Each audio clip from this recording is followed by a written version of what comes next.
Welcome to LOA Today. Walt Thiessen and life coach Cindie Chavez here. Today is Wednesday, July the 11th, 2018, 8 a.m. Eastern Time, your first daily dose of happy for the day and for this hump day in the middle of the week.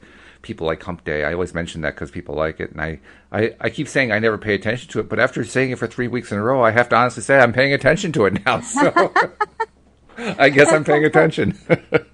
But hey, I think anything that I can focus on that feels good, that's what I'm trying to focus on. Something that feels good. Are you feeling good? How are things with you today, Cindie? Yeah, things are great. I think I never thought I paid attention to it either, but I realized that I do pay attention to because on Thursdays I use a different office than my regular office just to get, different surroundings and not be distracted by things that might distract me. And so Thursday's different for me. So it's like, this is it's not really the last day of my week, but it's like Wednesday there's like a breaking point from here until the next day. And then of course we always refer to Thursday around here as Friday Eve. Friday Eve. Oh, okay. Yeah. So by Thursday, we're saying Happy Friday Eve. So see what I did there? We're already like to the weekend, I got it. Okay. So is it Friday Eve in the sense of like New Year's Eve, or is it Friday Eve in the sense of like Halloween Eve? Well, it's kind of funny because we both close our office early on Friday. And so Friday is always, 99% of the time, Friday is a half day. And so Thursday being like Friday Eve, we're already there to Friday, which since we're taking a half day, we're sort of already, into the weekend. So it's kind of funny. And okay. Hump day, I think, is the same sort of mental gymnastics, right? It's like letting yourself know that you're over the hump. Like, this is it. Like after today, we're halfway through the work week. I think it's kind of funny. It is kind of funny. I mean, it's one of those things that's two-sided. On the one hand, it's an attempt to find a way of being positive. On the other hand, it's an attempt to stay on, well, it really is negative. I don't like this week that's going on. Right. Well, it's a reframe. And yeah. I realized that when I went into business for myself, one of the things I noticed is that a good part of the world really hates Monday. Mm-hmm. And it'd be like, oh, it's Monday, or you have a case of the Mondays or whatever, right? It's like Monday was because the weekend was over and time to get back to the grind and all of that kind of thing. And I just made this conscious decision that Mondays were going to be great for me. Mm. Like, I'm not going to do that. I'm not going to fall for that. I don't have to have Monday be something to dread. And right. So I actually, now because I work for myself, I can sort of do this, but I always made sure that, or I try, I attempt to make sure that Monday's sort of a lighter day. Or Monday I'm doing things that I really enjoy, or I just kind of set it up that way because I didn't want to always be not looking forward to it. That's good. Yeah, I agree with you. In fact, Tom Wells and I, when we do the Monday morning podcast, we make a concerted effort to really celebrate Monday for that exact reason. Because we have, as a culture, as a society worldwide, we have this thing about Monday being not so good. So we try to turn around and say, hey, Monday's great. Monday's a wonderful day. Here are the reasons why this Monday are so good. And then we come up with as many as we can think of in a 5-minute period. Exactly. And that's what I was going to say, too, is it's not so much that I do anything different. I try to set it up to where, like, I generally don't make appointments on Monday because I don't want a calendar that gets kind of stacked up and feels stressful. Right. But I try to do that.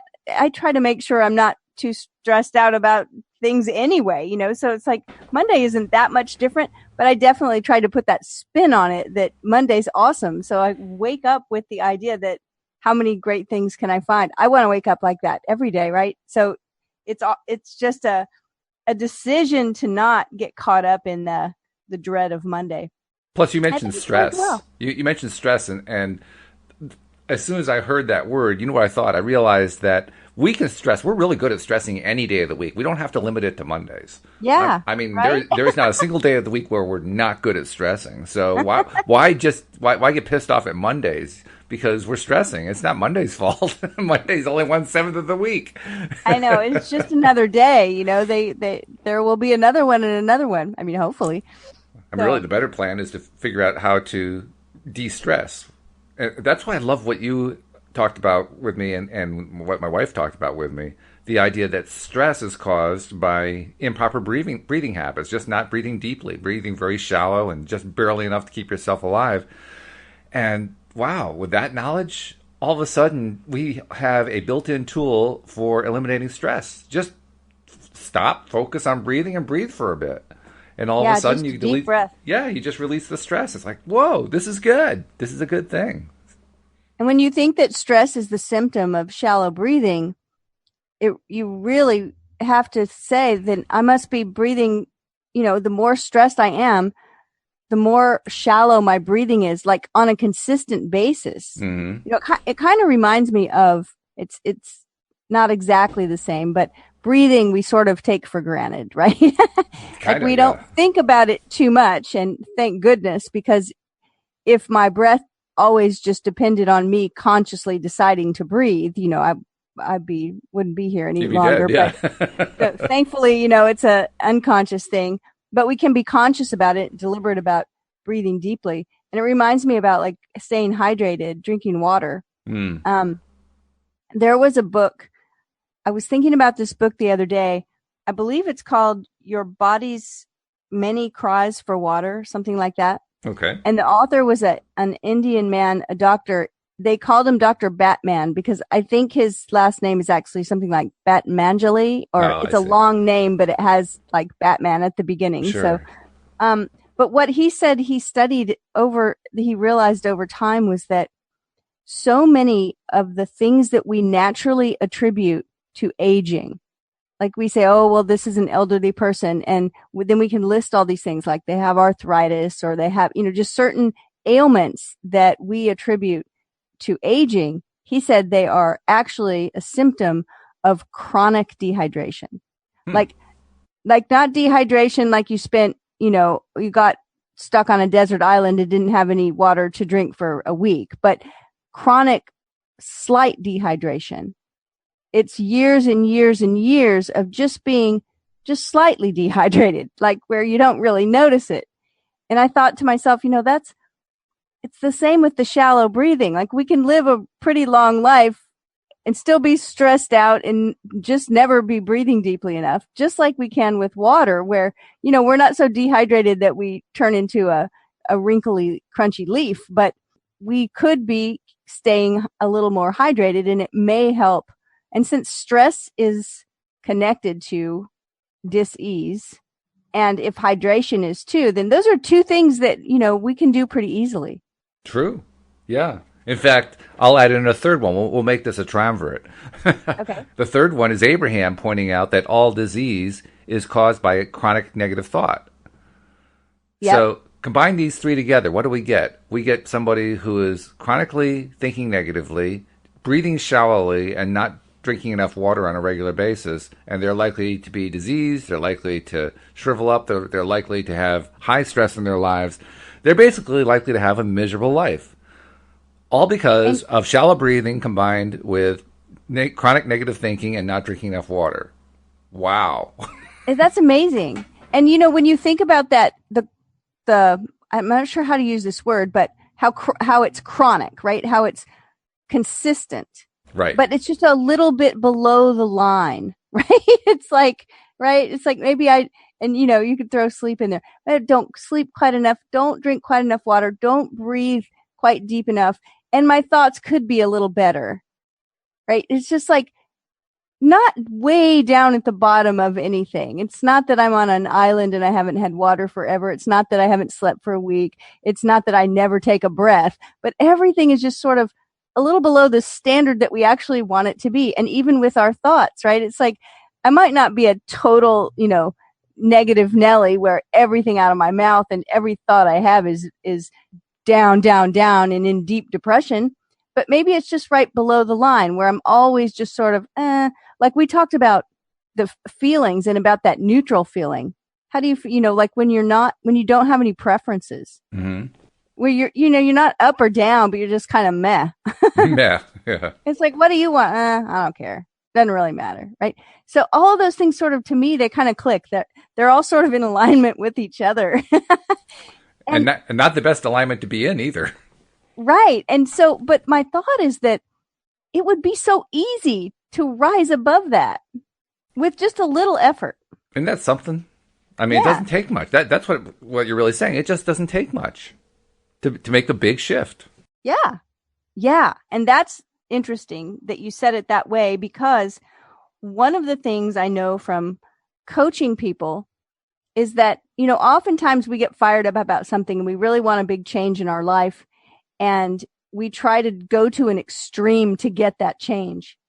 But the truth is that small, consistent action will get us the biggest gains.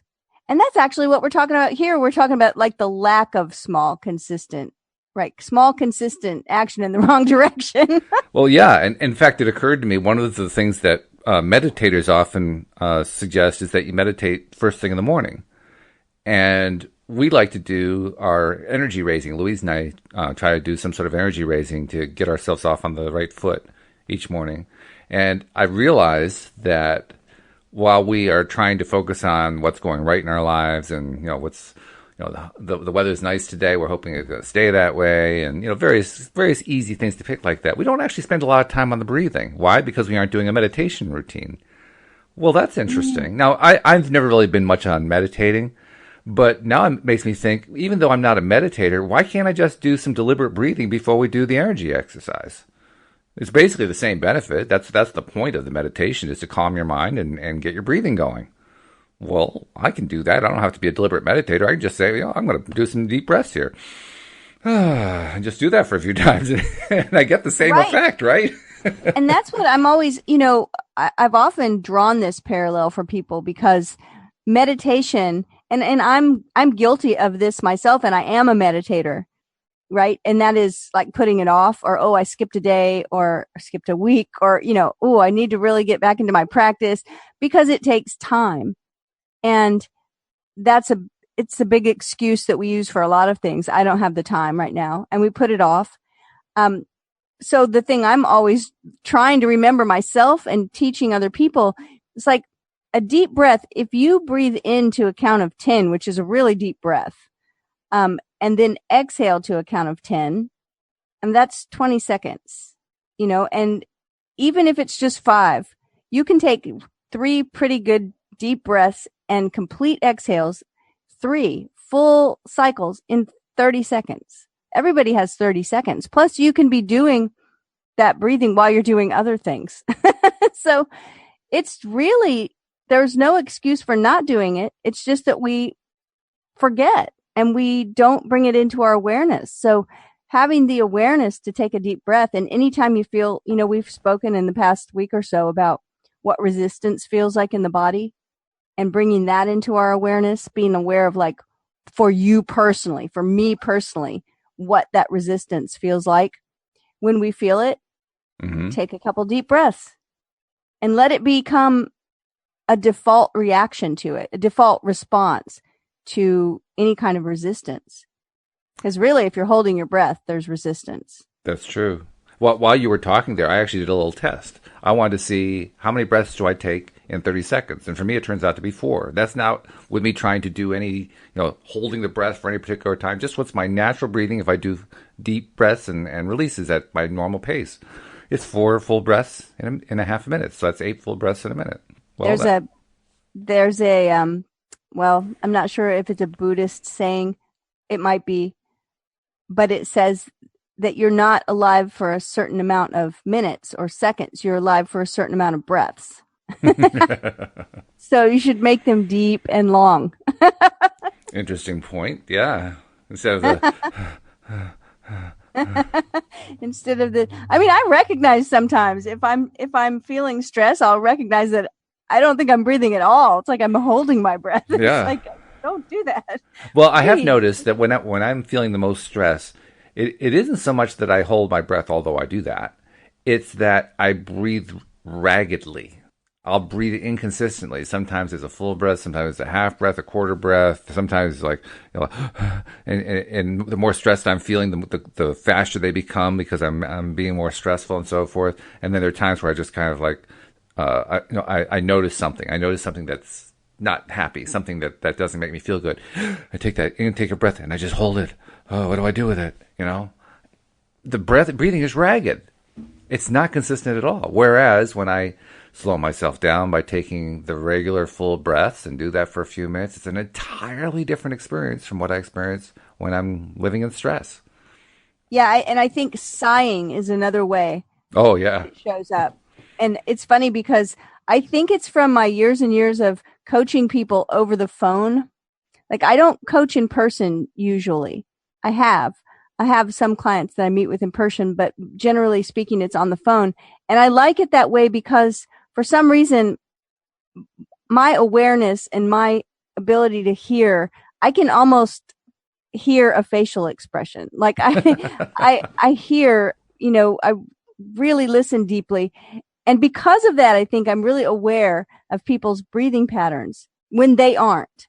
And so even when I'm around a person and I'm not in a coaching environment, just hanging out with someone or spending time with someone, I notice those deep sighs. And I often say, it's like, "Oh, deep sigh. Like, what's going on?" And then the person's like, "What?" Isn't that interesting though? Because here we have something where there's an actual deep breath that got taken and we look at it as a warning sign. Well, I think it's a pattern, right? It's like a deep breath that gets held, maybe, and then released in a certain way. And I almost think it's our body forcing us to take a deep breath because of stress. Yeah, I think that's exactly what it is. It's a way of, even if we're not going to consciously do it, by God, our body's going to get something. It's going to get some benefit for the moment. Right. Well, we talked about that with this whole section that every symptom is a healing gesture. True. Yeah. And our body is like always, trying to go for that good spot, the sweet spot. I think our body is always trying to okay. Which means our body's amazing. What this all adds up to is that we just got to be kinder to our bodies. The body's doing the best it can. It's trying to get the breath. It's trying to get the water. It's trying to get the stuff that it needs. We're the ones holding back.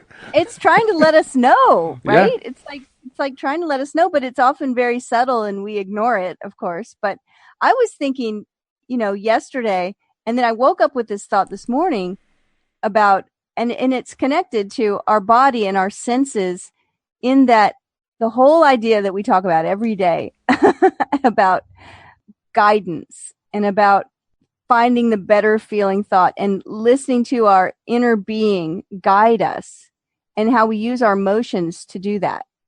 And yet so many times we don't pay attention to our emotions, or we suffer with a emotion that's uncomfortable for way too long. And I was thinking about the way our sense of taste and sense of smell guide us. And we usually pay attention to that. Like, if we find ourselves in a situation where there's a buffet of food and it's all food we've never had, and we're going to taste a little of this and a little of that, if we taste something we don't like, we're like, yeah, no, I don't want any more of that. None of that for me. Right. And, ooh, this is delicious. I'm going to put more of this on my plate. Like, we follow that guidance really easily, right? It's like, true. We don't say, ooh, this smells so awful. I'm going to make a big heap of it on my plate and go sit over there in the corner and force myself to eat it. I can hardly wait to eat this trash. We just go, ooh, I don't want that.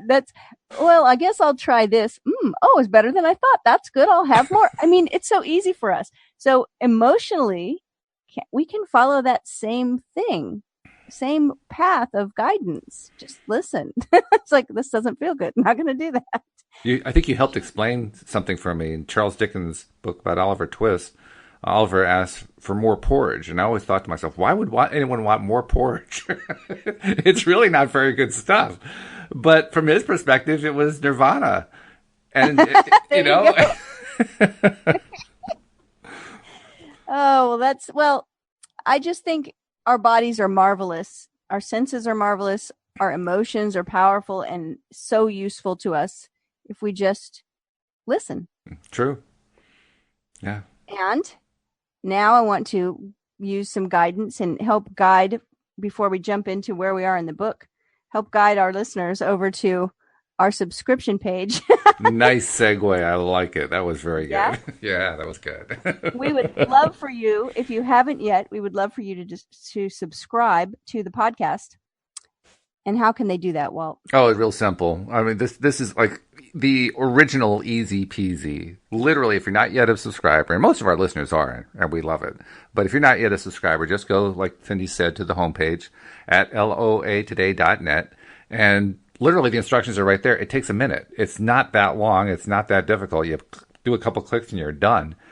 And once you've got it done, oh boy, now you've got every single episode coming to your phone. And we find that when people get all the episodes coming to their phone, a funny thing happens, Cindie. They play them. They play all of them. It's really great.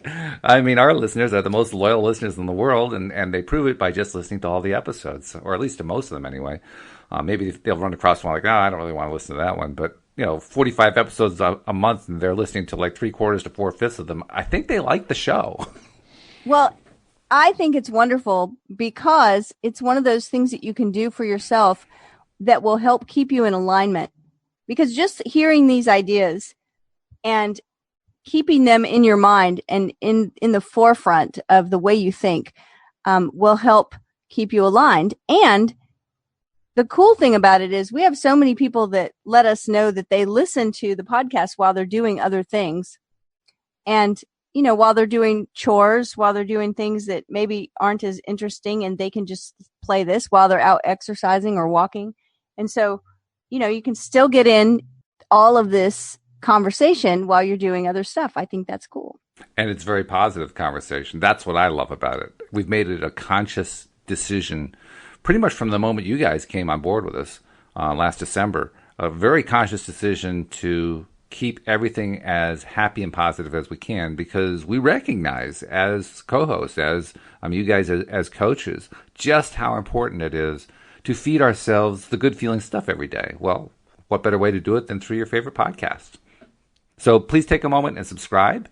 And when you're done, there's about 50,000 social media buttons there. We keep changing the number every time we exaggerate about it. But there are a whole bunch of them there, and they'll connect you with every single social media site you use, whatever it is. So, share the message with your friends. Hey, I just subscribed to LOA today. You ought to consider doing it too, because that's how you get your daily dose of happy. Thank you. That was beautiful. Thank you. So we are in the book. We're still doing Money and the Law of Attraction. We're actually on a new section, aren't we? We are. We started a new section, and this section is perspectives of health, weight, and mind. And I was really excited about getting into this section just because, it's funny, the book, Money and the Law of Attraction. Right. And I think most people probably picked this book up because they're interested in learning how to attract more money, manage their money better, have a better relationship with money, whatever it is, but it's all around money. That's in the title. But the subtitle is Learning to Attract Wealth, Health, and Happiness. And as we all know, all the money in the world isn't a whole lot of use to us if our happiness and health aren't also in that stratosphere. Well, I think so. And I would also add, I really get the impression that the vast majority of people who do successfully accumulate the amount of money that they want or more in their lives, for the most part, are also living the rest of it.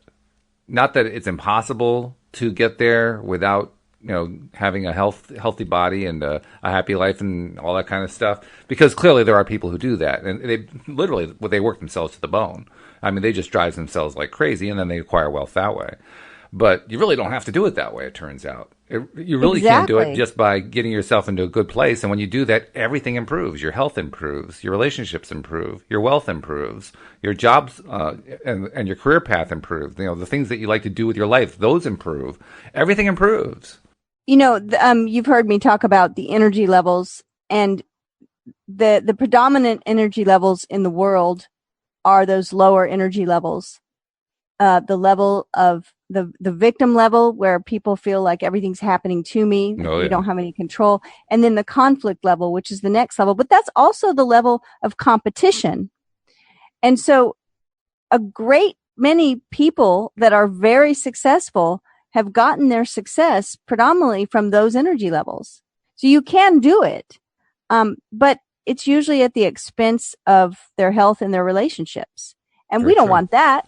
No. You know, it's like if I have the more money I have, the more potential I have to spend that money doing good things for the world and doing enjoyable things. And so I want to enjoy those things with someone I love, with a good relationship, and with a body that's happy, in a healthy body. And so that's why I think this is so important. It's like we've talked about how to have a better relationship with money, but now we're talking about perspectives of health, wealth, or health, weight, and mind. In fact, it strikes me that the early Beatles actually had a song about that, about what you just talked about. Can't Buy Me Love. Can't buy me love. That's right. And so it's really important. You know, we talked yesterday that those are sort of the three things that people hire coaches for, that people put on their goal list. You know, it's like to have an abundant source, to have happy relationships, and to have health. And so if you've got all three, that's kind of the trifecta there, right? Mm-hmm. That's what we're going for. That's right. And what's cool when you understand the law of attraction is that if you're aligned with, you know, your inner being, all three will line up. Isn't that cool? Automatically. It's just like, that's mind blowing. I love it. Right?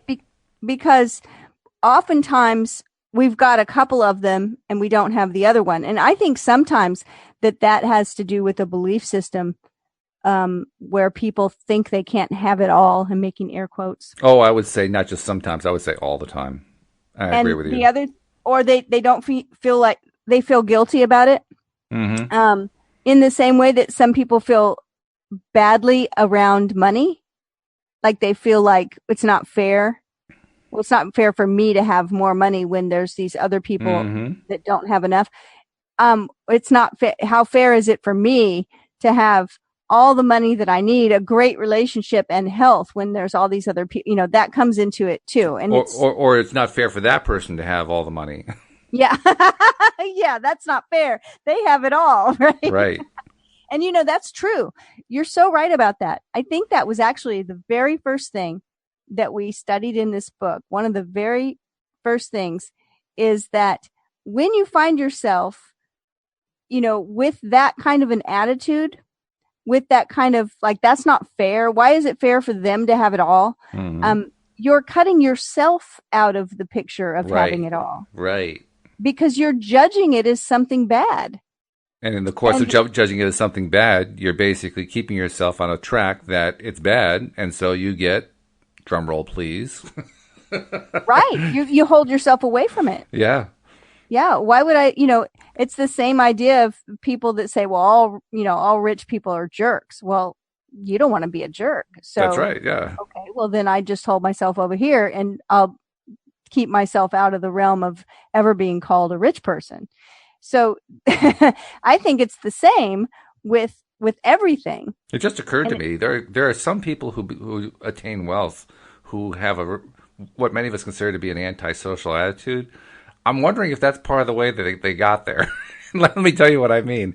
You just described how someone could hold themselves away from wealth by thinking that, you know, well, I don't want to be like a rich person. Rich people are fill in the blank negative thing. Right. Well, what if there are some people who say, well, I don't want to be like poor people. Poor people are you know, fill in the blank negative things. So, you know, I don't want to have anything to do with that. And in so doing, they make themselves rich. I think it's not only possible, but probable. I think it is probable, because we do know that there are people. I mean, rich people are like everybody else. They come in all different stripes and sizes. Exactly. But there are some who just are really not nice people. Yeah. I mean, I think that can be said about any person, you know, of any level of wealth or level of lack. Exactly. Yeah. And so, you know, I always like to say to people that are worried about, sometimes people actually get worried that if they become wealthy, that it will change them. Right? I mean, that's the whole idea we're talking about. They're like, I don't want to be like that. Mm-hmm. So I'm going to hold myself away from it. Mm. But money is just a magnifier of whatever you already are. Yes.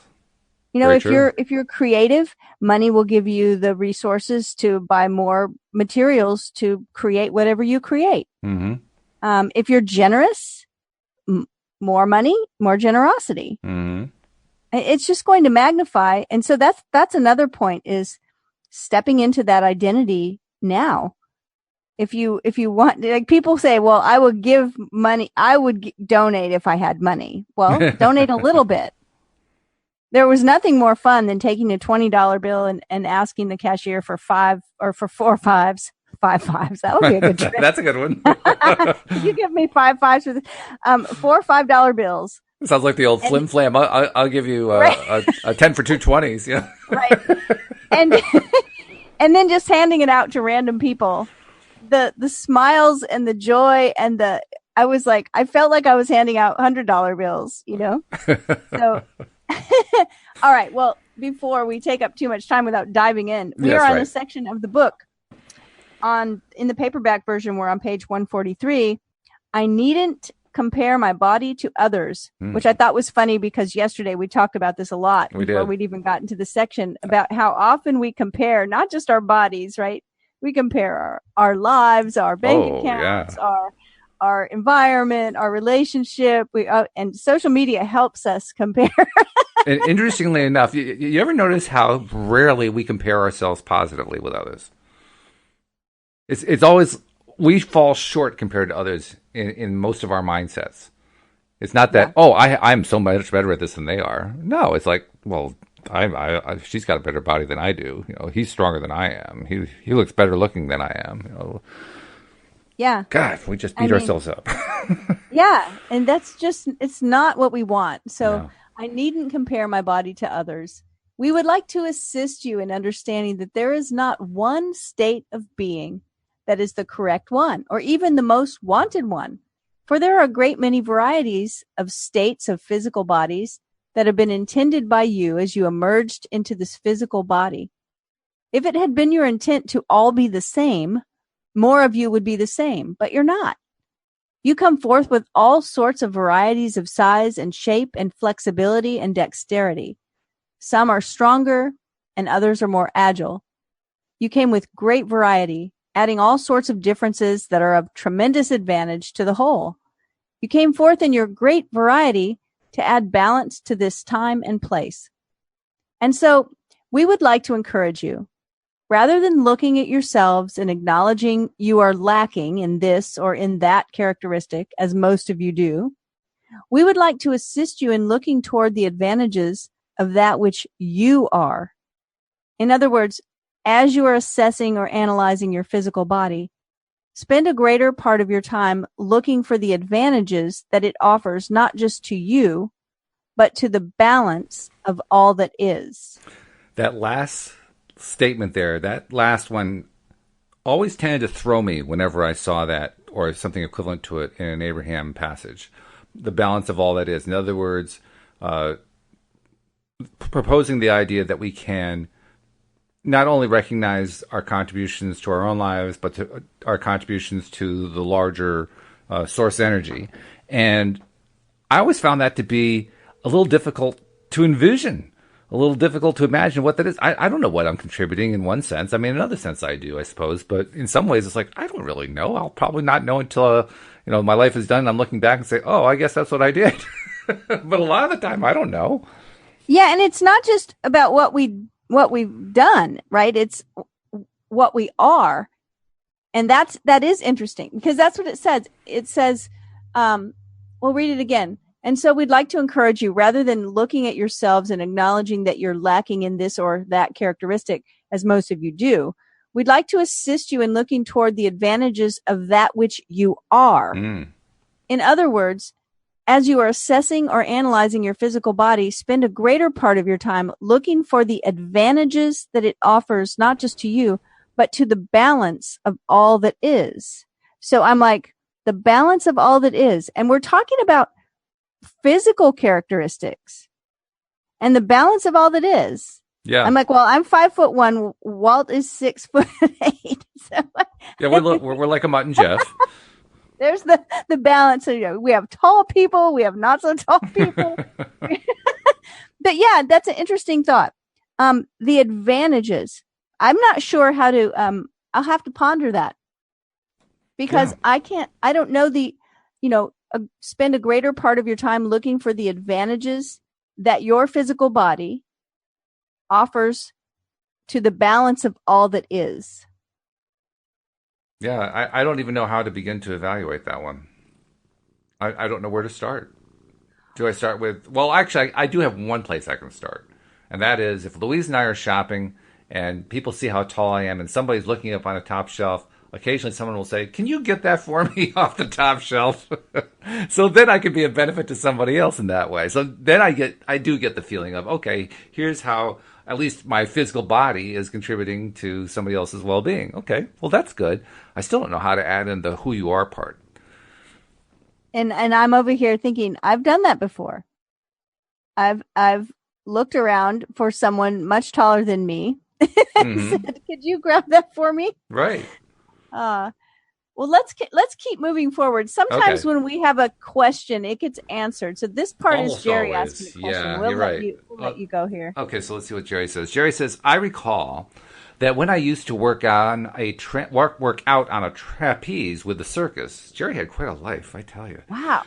When he worked on a trapeze with a circus, I was too heavy to be what they called a flyer, and I was too light to be what they called a catcher. So the trapeze wasn't my place to be comfortable unless we got a heavier catcher or a lighter flyer, so to speak.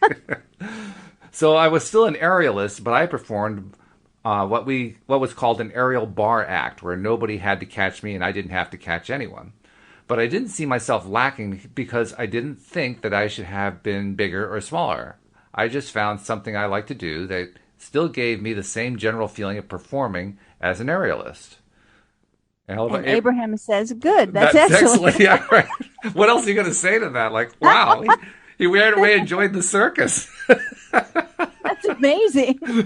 I never knew that about it. I wonder if Esther knew that before, all this happened. But that's it really is a great analogy to use here, that instead of feeling bad for himself that he was not heavy enough to be a catcher and not light enough to be a flyer, he just found something that did work for where he was. So that's a good lesson. That is good. Yeah. That's accepting one's body as it is, which is a good thing to do. So I love this next title.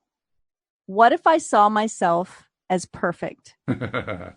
Yeah, well, I can just see where Jerry's going to go with this. Let's hear what he has to say. He says, so couldn't we look at our weight then and our state of mental ability or talent in the same way? Could each of us see ourselves as perfect?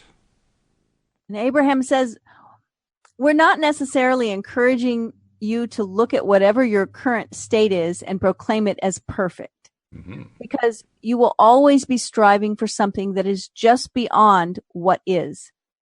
But finding aspects of your current experience that feel good when you focus upon them will cause you to align with the perspective of your inner being, who is always focused upon your well-being.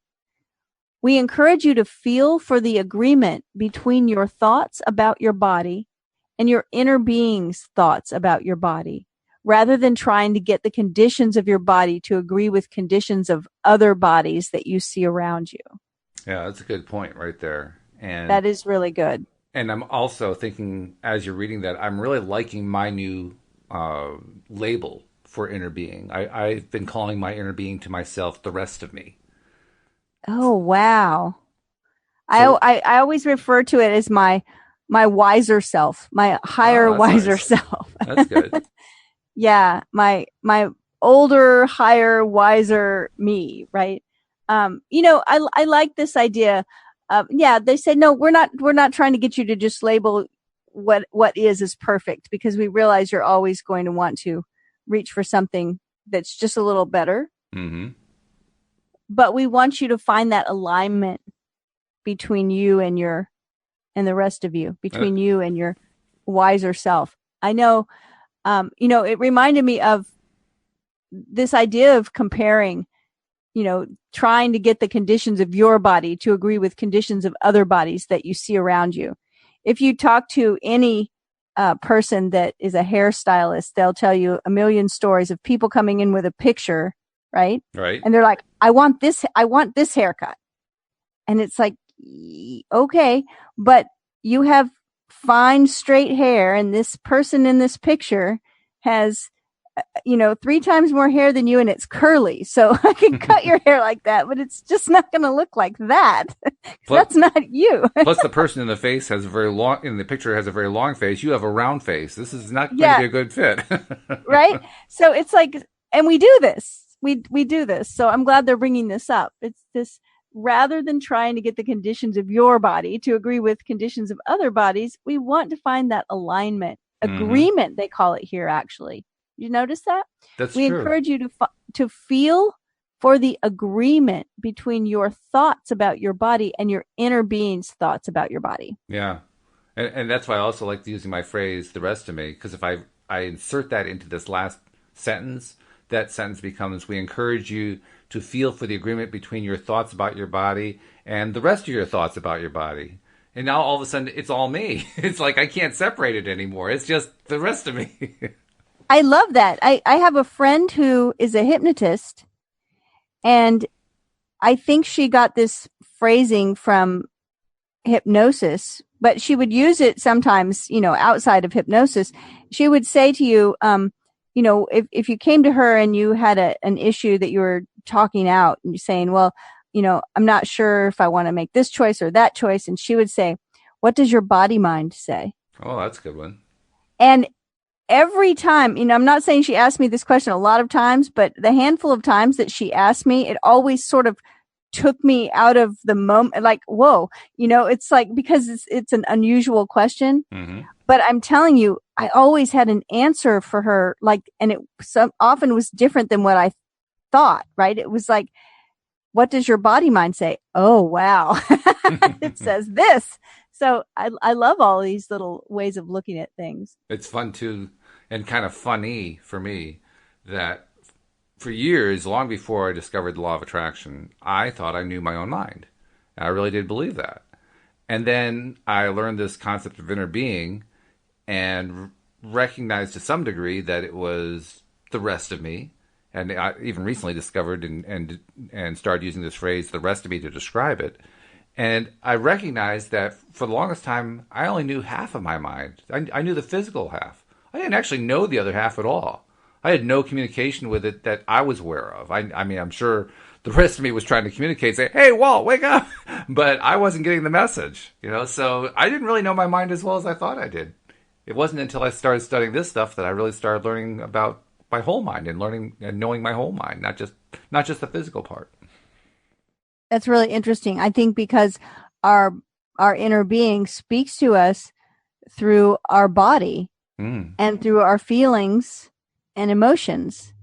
And I make a distinction between feelings and emotions because there's a distinction, right? An emotion has feelings, happy, sad, angry. Feelings can be, my shoulders feel tight. I have a lump in my throat. I have a knot in my stomach, or I feel something pleasurable. I mean, but feelings, emotions, that's the only way or one of the main ways that our body, our higher self, talks to us, through our body. And if we are like numbing ourselves out in some way or not allowed to show certain emotions, so we've become sort of, numb to the emotions when they show up, we push them away or we ignore them. Well, how are we ever going to hear our higher self speak to us? And in fact, the next section, I think, gives a quickie look at how we manage to push it away. Pushing against unwanted attracts more unwanted. Right. Abraham says, as your understanding that you are creating through your thoughts rather than through your action, you will accomplish many more of your desires with far less effort. And in the absence of struggle, you will have much more fun. You are offering thought in every waking moment. And so achieving a propensity to positive, good-feeling thoughts will serve you extremely well. You were born into a society that began warning you against unwanted things as soon as you arrived. And over time, most of you have taken on a guarded stance. You have a war against drugs and a war against AIDS and a war against cancer. most of you really believe that the way to get what you do want is to defeat what you do not want. And so you give so much of your attention toward pushing away from you what you do not want. Where if you could see the law of attraction as we see it, if you could accept yourselves as the attractors by virtue of the thought that you are holding, you would understand what a backward approach most of you are taking. As you say, I'm sick and I want not to be sick, so I'll beat this illness. I'll take this action and I'll defeat this illness. You are, from your position of guardedness and defensiveness and negative emotion, holding on to that illness. Yeah, that last paragraph, that last sentence really gets your attention. Yeah, right? Yeah. As you're saying, So, I'm sick and I want not to be sick, so I'll beat this illness, I'll take this action, and I'll defeat this illness. You are, from your position of guardedness and defensiveness and negative emotion, holding on to that illness. Wow. it reminds me of that story of the two Japanese monks who are traveling, and they've taken a vow, a lot of vows to be the for the order of monk that they are, and one of them is that they are not allowed to touch a woman. I remember this story. It's a good one. And they come to this muddy creek they have to cross, and there's a woman standing there, and she's got a beautiful, gorgeous silk kimono, and she's standing there because there's no way to get over to the other side without her ruining her clothing. And so the elder monk picks her up, carries her to the other side, and puts her down. And the student monk is just aghast. And it's just like, he's so disappointed in his teacher, and he's confused and angry and frustrated and like, oh my goodness, he just broke his vow. Why would he do that? He's so upset about it. And they keep traveling. They travel the rest of the day. And the whole day, this younger monk is just stewing in his anger over this man that he held up as in such high esteem as his teacher. How could he do this? And finally, when they get there, he can't keep silent any longer. And he says, I can't believe you did that. Why did you do that? Why did you touch that woman? And he says, touch that woman. He says, you picked the woman up. You're not supposed to touch a woman. You picked her up over there, back there at the creek. And he said, way back there at the creek at the beginning of the day? He said, but I set her down on the other side of the creek. And you've been carrying her this all whole day way. long. Yeah, it shows just how easily we are able to hang on to the one thing we don't want to hang on to. Yeah. So my attention to lack attracts more lack. And I'm reminding us as I read this section that that's lack of anything. Yeah. Right? Lack of money, lack of relationship, lack of health, whatever we feel we're lacking, the more attention we give it. Abraham says every subject is really two subjects. There's the subject of what you are wanting, and there is the subject of its lack. Regarding your body, since every thought that you think is filtered through your perspective of this body, if this body does not feel the way you want it to feel or look the way you want it to look, it is very natural that a large number of your thoughts, a very imbalanced proportion of your thoughts, would be slanted toward the lack side of the equation rather than toward the truly desired side of the equation. From your place of lack, you will attract only more of that. And that's the reason most diets do not work. You are aware of your fat. You are aware of your body looking the way you do not want it to look. And so when it gets bad enough that you cannot stand it anymore, either from your own perspective or because others are scowling at you, then you say, I can't bear this negative place anymore. I'm going to go on a diet and I'm going to get rid of all this stuff that I do not want. And yet your attention is given to the stuff that you do not want. And so you hold it to you. The way to get where you want to be is to give your full attention to what you do want, not to give your attention to what you do not want. I'd even amend that last really excellent sentence to say the way to get to where you want to be is to give your full attention to what you do want and to remove your attention from what you do not want. It's not just not give your attention. You have to take your attention away. When we're dealing with being overweight or we're feeling pain or something that's a chronic kind of condition, it's like there's a magnet just drawing our attention back. Snap! Up there I am again. There I am with that disease or that pain or that overweightness or whatever the thing is I don't like, and it's right there in front of me, and I can't ignore it. It's just constantly my attention. I am enthralled to it. Except, of course, we're not really enthralled to it. We choose to be enthralled to it. But that's a hard concept. It's hard to break away. We have to actively remove our attention from it, and that takes some effort. Well, this idea of everything really being two things is where we started the book. True. That's right. Right? And one of the very first things we learned was pivoting. Mm-hmm. And it's what you're talking about right now, removing our attention from that thing we don't want and pivoting our attention over to the thing we do want. And I know I probably sound like a broken record about this, but it's important that we recognize that pivot action has got to be chronic.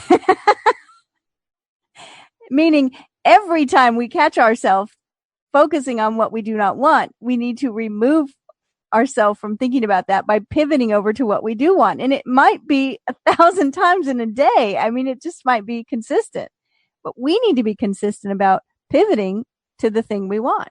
Absolutely. And I'm actually going to keep kind of quiet for a minute here because there's a guy outside mowing the lawn. He's kind of moved away for a moment, but he's coming back. So I'm going to let you do the next reading. I will, because this is important. Planting fear seeds does not grow more fear, or does grow more fear. This is the weirdest sentence for me. Planting fear seeds does grow more fear. It's not the way we say things normally, is it? No. If you plant seeds of fear, you'll grow more fear. So I'm going to read Jerry's part. Jerry says, a dear friend, my mentor in business, volunteered to be part of a medical study. He said that even though he was in brilliant health, he was willing to participate if it could be of value to others, because so many men his age in that area were dying from a certain disease. Well, it seemed like only a matter of weeks before we received a message from him that he had been diagnosed with the illness. And now he's no longer in physical form. But he didn't seem to have a fear of the disease. Did he create it in his body by merely focusing on it? Wow. Abraham says, it was his attention to it. In other words, it was his intent to be of value for others. And so he allowed them to probe and poke and look. And in the probing and poking and looking, he received enough stimulation of thought from the others to make him aware of the possibility, not only the possibility, the probability. They planted within him the seed of probability, and then, with the probing and the poking and the looking, his body responded to what then became the balance of his thought. It's a wonderful example that you've offered, because that disease was not within him until the attention to the disease was within him. But once the attention to the disease was within him, then his body responded in kind. The potential for wellness or illness is always within you. The thoughts you choose determine which you experience and to what degree you experience it. Boy, I mean, that's such a good passage. And it just really, it drives home just how important what we focus on really is. I mean, here's a guy who is trying to help people. He's trying to help them get better lives. And he focused on what it was that was making them sick, what was making them miserable, and contracted the very thing that they were feeling sick and miserable about. And I'm noticing, too, I've noticed this before, but I'm really noticing it now. There are stories of people who were, say, doctors in the middle of a plague, and they never got sick. They never got the plague. And the question was raised, well, how come you're not sick? And inevitably, the answer that comes back from the one who didn't get sick is something along the lines of well, just, obstinacy. Like, I'm just too obstinate to get sick. I'm just not, I just don't go that way. I just don't think that way. And that's literally true. I really believe that's literally true. They just don't go that way. They kind of have a belief system that it's not going, it can't happen to them because they're too obstinate or whatever. Some of them feel like they're also too separated from it. they maintain their objectivity, right? They're treating it objectively, so they don't think about it. They don't think about somebody who's sick. They don't think about the sickness part of it. They think about wonder what the solution to this interesting problem is. And that's it. Focus on the solutions. Yeah. Well, I still think that there are times when someone gets diagnosed with something that, for whatever reason, that really does strike them as completely out of the blue and out of the, even from a law of attraction standpoint. And I think that's when it's important to remember two things. The first thing is that, we are in physical bodies and we are on planet Earth, and we are in an environment where sometimes, we struggle through uncomfortable things. But the other thing is that our dis-ease in our body, our discomfort, our maladies that we suffer, they're not always a direct result of us focusing on some malady. Almost Sometimes never, actually. They're a result of us complaining about other things. That's why I like the Abraham presentation of it. They present the idea that an illness is due to a predominantly negative thought pattern. Not I think about illness. I'm just focusing on stuff I don't like on a regular basis. Right. That's the thing I think was one of the best things that I think affected me reading the first section. I guess it was the section before this, when we started talking about well-being, is, that was like a big one where it said, that if you're complaining about pain in your body, before that pain in your body happened, you were complaining about something else. And I was like, ooh, now every time I have a pain somewhere, I'm like, what have I been complaining about? Because there's this direct connection, right? And it's like, that was powerful for me. And then I have to give myself also the reminder that we are all in human physical bodies, and our physical bodies experience pain and suffering sometimes. I believe that pain is inevitable and suffering is optional. So I think suffering comes from the stories that we tell ourselves around the pain that we're experiencing. So we don't always have to suffer, but we do live on a planet where there is suffering. And so I have to sometimes give myself a break. We don't want to beat ourselves up when we experience something that we're not enjoying. We just need to learn how to pivot and use it as an opportunity to hone our skills for deliberate creation. Very true. Of course, now that the lawnmower is back out front, so I have to be short. But you have to play the lawnmower game, right? But yeah, I agree with you. And in fact, the really important point from my perspective is what we talked about at the very beginning of the podcast. We can control how often we're well and how often we're sick by focusing on three things: breathing, drinking enough water to be hydrated, and maintaining positive perspective on the majority of things that go on in our lives. And those things it's so small what we actually have to do there. It's just we can just make the intention to drink 1 glass of water today, to take a moment to take 3 deep breaths, or 4 like you did in 30 seconds, 4 breaths. And pivot our thoughts when we feel resistance. Because anytime we're thinking negative thoughts or thinking uncomfortable thoughts, we will have resistance in the body. Simple fact. Right? It's like we just make these things a habit. Good habits to have too. Tiny shifts. Yeah. Well, this has been great. And I also want to announce to everybody that we're going to get a 3rd dose of Cindie every week. So starting next Tuesday afternoon, in addition to the Tuesday morning podcast, Cindie is going to be joining me for the afternoon podcast. We're going to relieve Wendy a little bit of her schedule. We're trying to wind her down to about 3 times a week. So, Cindie, thanks for joining in, and I get to talk to you 3 times a week instead of 2. That's a good thing. Yeah, I look forward to it, and I will be back next Tuesday morning. Excellent, and then we will invite you all to join us as well next time here on LOA Today. Goodbye, everybody. Bye, everyone.